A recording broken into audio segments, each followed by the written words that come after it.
رئيسul wasaaraha xukuumadda federaalka Soomaaliya mudane Xasan Cali Khayre ayaa safarkiisii xogdoon ku tagay magaalada Marke ee xarunta gobolka Shabeellada Hoose halkaas oo si weyn loogu soo dhaweeyay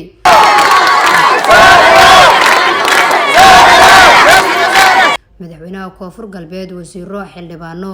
mas'uuliyiinta gobolka Shabeellada Hoose dadweyne kale ayaa ra'iisul wasaare Khayre iyo wafdigiisa si heer sare ugu soo dhaweeyay magaalada xeebeedka Marko safarka ra'iisul wasaare Khayre magaalada Marko oo xambaarsan xog raadinta baahida shacabka iyo dhageysiga talooyinka tabashada iyo tusaalaha ay qabaan ee ka qayb qaadanaya qorshaha horumarinta adeegyada bulshada reer Marko ayaa ah lugtii ugu dambeysay ee socdaalkii shaqo ee dowlad goboleedka Koonfur Galbeed uu ku marayay ra'iisul wasaaruhu ra'iisul wasaaraha xukuumadda federaalka Soomaaliya mudane Xasan Cali Khayre oo la hadlayay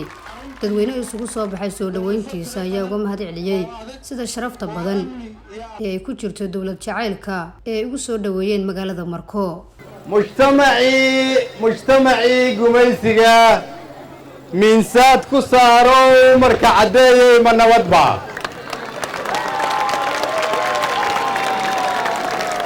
dhulkii beeraha badnaayo mooskii iyo bambeelmada lagu manaystay marka cadeeyay ma nabadba magaaladii dalxiiskii oo masnooyinkii lagu xaay marka cadeeyay ma nabadba dadku muruqa maaliyo xalaal miiradka ahaayo marka cadeeyay ma nabadba muddo dheer mismaan arag reer marka cadeeyay ma nabadba ra'iisul wasaare Khayre ayaa sheegay in dowladda oo kaashanaysa dowlad goboleedka Koonfur Galbeed ay ka shaqeynayso horumarinta Marko iyo daboolida baahiyaha bulshada ay qabaan ee sida degdega u baahan wax looga qabto magaaladan waxa loogu talagalay inay ahaato magaalada dalxiiska adduunyada dhan ay dadku isaga yimaadaan magaaladan waxa loogu talagalay magaaladii ganacsiga oo Afrika iyo Aasiya wax looga dhoofiyo magaaladan waxa loogu talagalay inay ahaato astaanta taariikhda ummadda Soomaaliyeed maanta waxaan idinkugu yimid inaan idin sheego inaan diyaar nahay inaan intaas idinkala shaqeyno inaan dib u soo nooleyno dhalinyarada Soomaaliyeed waa inaan shaqo u abuurnaa waa inaan dib u dhiska magaalada idinkala shaqeynaa waxaa layga codsaday inaan halkan ka sheego in dhalinyaradii banooniga halkaas igu tusaysay inay ciyaarto in dowladda federaalku ay kala shaqeyn doonto laga bilaabo maalinta berri ah in garoonkiina ciyaaraha la idin dhiso inta kalena waxaan idinkala shaqeyn doonaa baahiyada ay soo gudbiyaan maamulkiina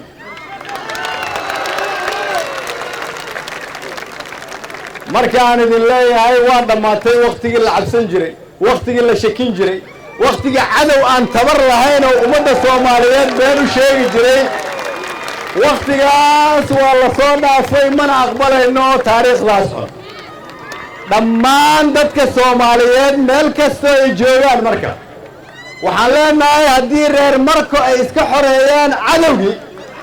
inta kalena maxaad isaga xoreyn weyseen sababta aan isaga xoreyn weyseen waxaan leeyahay waa inaad jawaab u heshaan halhayskii reer Markood oo ahaa sac madow caanihiisa wixii cadeeyay ciwaaro leh maaho magaalada Marke ee xarunta ganacsiga dowlad goboleedka Koonfur Galbeed ayaa qayb ka ah deegaanadii dowladda federaalka Soomaaliya ee ka hirgelisay dib u heshiisiinta waarta isla markaana shacabku ay iskula nool yihiin wadajir iyo walaaltinimo ra'iisul wasaaraha xukuumadda federaalka Soomaaliya ayaa bulshada Marko ku nool ku amaanay dhaqangelinta dib u heshiisiinta dowladdu ka hirgelisay midnimada iyo sida ay u sugeen amniga waxa uuna kula dardaarmay inay sii laba jibaaraan waxaan rabnaa inaan idiin sheegno reer Marko iyo ciidanka xoogga dalka Soomaaliyeed waa astaanta cusub ee qarannimada ummadda Soomaaliyeed waa idin garab taaganahay waa idin mahad celinaynaa waa idinkaga mahad celinaynaa dib u heshiisiinta wada noolaanshaha xasiloonida aqbalaadda in la aqbalo in laga gudbo dhaqankii hore loo gudbo dhaqan cusub reer markaa hormuudka ah markooy waa ku mahadsantihiin waxaan rabnaa dhammaan degmooyinka gobolka shabeellada hoose in cadowga laga xoreeyo dhammaan degmooyinka gobolka baay iyo bokool inay xor ahaadaan waxaan rabnaa reer koonfur galbeed inay noqdaan hormuudka dowladnimada iyo isku duubnida nasra bashiir cali warbaahinta qaranka magaalada Marko.